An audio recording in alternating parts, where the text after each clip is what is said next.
Duh, nyeri lutut nih, padahal masih muda. Masa iya kena pengapuran sendi? Eits, nggak semua sakit di lutut disebabkan karena pengapuran sendi loh. Makanya simak video ini baik-baik karena kita akan bahas penyebab sakit lutut, gejala, serta tips untuk pencegahannya. Jadi jangan kemana-mana, stay tune. Halo teman Visio, kembali lagi dengan saya Lelia Hamida. Teman Visio Anda, kali ini kita akan bahas tentang penyebab yang paling sering mengakibatkan nyeri pada lutut. Disclaimer dulu ya sebelumnya, jadi konten ini dibuat untuk edukasi, membantu teman Visio nanti mungkin saat bertemu dengan dokter atau fisioterapis, teman Visio jadi lebih mudah menyampaikan keluhan yang dialami dan lebih mempermudah mendeskripsikan keluhan yang teman Visio rasakan. Nah, kalau bicara tentang penyebab nyeri lutut, itu banyak banget sebenarnya kemungkinan penyebabnya. Tapi di sini kita akan bahas penyebab yang paling sering terjadi dulu ya.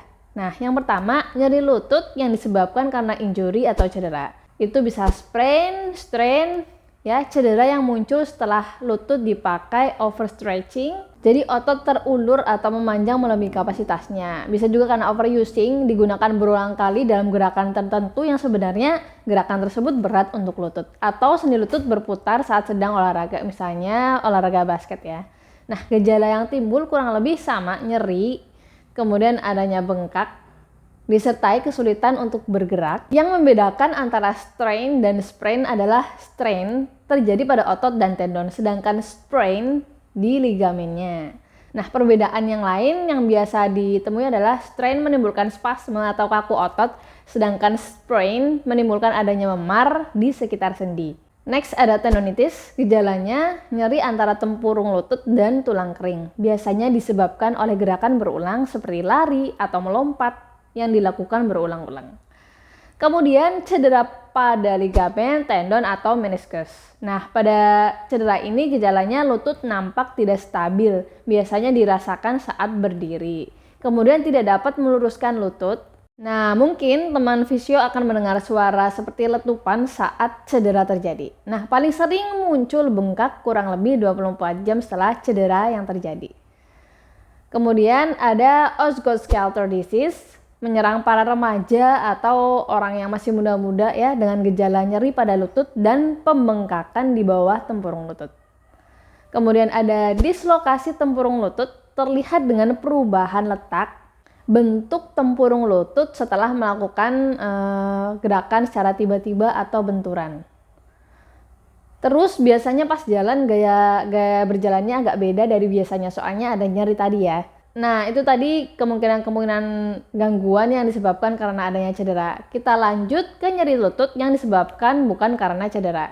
Yang pertama ada osteoartritis, tanda gejalanya nyeri lutut pastinya, dan kaku pada sendi lutut. Sulit juga untuk menekuk sendi lutut secara penuh. Biasanya disertai dengan pembengkakan ringan. Dan lebih sering terjadi pada usia lanjut atau penyakit ini dipengaruhi oleh faktor usia. Selanjutnya ada bursitis. Bursitis itu adanya peradangan di bursa, ya, lutut terasa hangat dan seperti kemerahan. Kemudian nyerinya bertambah parah ketika melakukan gerakan berlutut atau ketika lutut ditekuk. Dan gerakan seperti ini biasanya juga bisa menambah bengkak di lutut. Kemudian ada pendarahan di sendi lutut, tanda-tandanya ada bengkak pasti, kemudian terasa hangat, kemudian memar. Kondisi ini biasanya juga bisa terjadi saat mengkonsumsi antikoagulan. Lanjut ada gout arthritis atau asam urat ya. Kemudian ada septic arthritis. Gejalanya hangat, kemudian merah. Biasanya menyerang tiba-tiba dengan rasa sakit yang lumayan. Dan khusus yang septic arthritis ini di mana radang terjadi karena infeksi, kadang disertai dengan demam ya sebelum ada gejala nyeri lutut. Nah, itu tadi kemungkinan penyebab dari nyeri lutut yang teman fisio rasakan. Tapi tetap ya teman fisio segera konsultasikan kondisi lutut Anda ke tenaga medis seperti dokter atau fisioterapis Anda. Karena mencocokkan tanda dan gejala tidak cukup, harus ada pemeriksaan fisik, kayak derajat nyeri, fleksibilitas, atau rentang gerak sendi lutut, fungsi, dan aktivitas Anda bagaimana. Kemudian ada juga pemeriksaan spesifik, bahkan pemeriksaan pendukung seperti X-ray atau pemeriksaan lab. Jadi tunggu apa lagi, segera konsultasikan kondisi Anda supaya penyebabnya jelas apa, dan bisa segera mendapatkan penanganan yang tepat dan sesuai. Beberapa nyeri lutut memang tidak terlalu membahayakan Anda, tapi jika mengalami osteoartritis, mungkin jika segera tidak ditangani, nyeri akan bertambah parah, kemudian menyebabkan gangguan pada sendi dan bisa menyebabkan aktivitas Anda terganggu. Selain itu, jika Anda mengalami cedera lutut kemudian tidak ditangani hingga tuntas hingga pemulihan, kemungkinan cedera itu terulang lagi di masa mendatang juga ada. Makanya yang punya riwayat cedera, yuk coba lakukan latihan pemulihan, konsultasikan ke fisioterapis Anda. Nah, langkah pencegahan yang bisa dilakukan meskipun tidak selalu mungkin untuk mencegah nyeri lutut, saran berikut dapat membantu mencegah cedera dan kerusakan sendi. Yang pertama, kurangi berat badan berlebih. Pertahankan berat badan yang sehat teman fisio. Itu salah satu hal terbaik yang dapat teman fisio lakukan untuk lutut. Karena setiap pon ekstra memberi tekanan tambahan pada sendi lutut Anda. Dan tentunya hal tersebut bisa meningkatkan risiko cedera dan osteoartritis. Jadi yuk mulai diet sehat dan rajin olahraga. Kemudian jadilah kuat otot yang lemah adalah penyebab utama cedera lutut.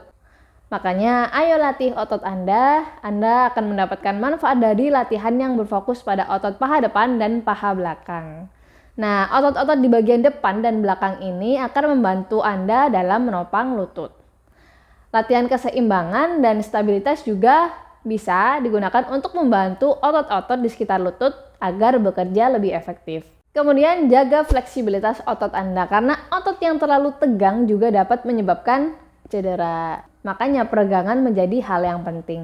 Cobalah untuk memasukkan latihan fleksibilitas dalam program latihan Anda atau Anda bisa mendiskusikan latihan fleksibilitas seperti apa yang cocok dengan kondisi Anda. Kemudian cerdaslah dalam berolahraga. Jika Anda menderita osteoartritis misalnya, nyeri lutut kronis atau cedera berulang, jika dibuat latihan olahraga memang tidak nyaman tapi lutut Anda harus tetap bergerak. Anda mungkin perlu mengubah cara Anda dalam berolahraga. Nah, pastikan teknik dan pola gerakan yang Anda gunakan dalam olahraga itu sudah benar. Anda bisa mendiskusikan dengan seorang profesional seperti fisioterapis, bisa sangat membantu Pertimbangkan juga untuk beralih ke olahraga seperti berenang, kemudian hidroterapi, atau aktivitas yang tidak terlalu memberatkan lutut Anda. Setidaknya dilakukan selama beberapa hari dalam seminggu. Nah, sekian teman fisio informasi yang bisa kita sampaikan. Semoga bermanfaat dan semoga teman fisio yang menderita nyeri lutut segera membaik Terima kasih telah bergerak bersama kami. Sampai ketemu di kesempatan selanjutnya. Wassalamualaikum warahmatullahi wabarakatuh.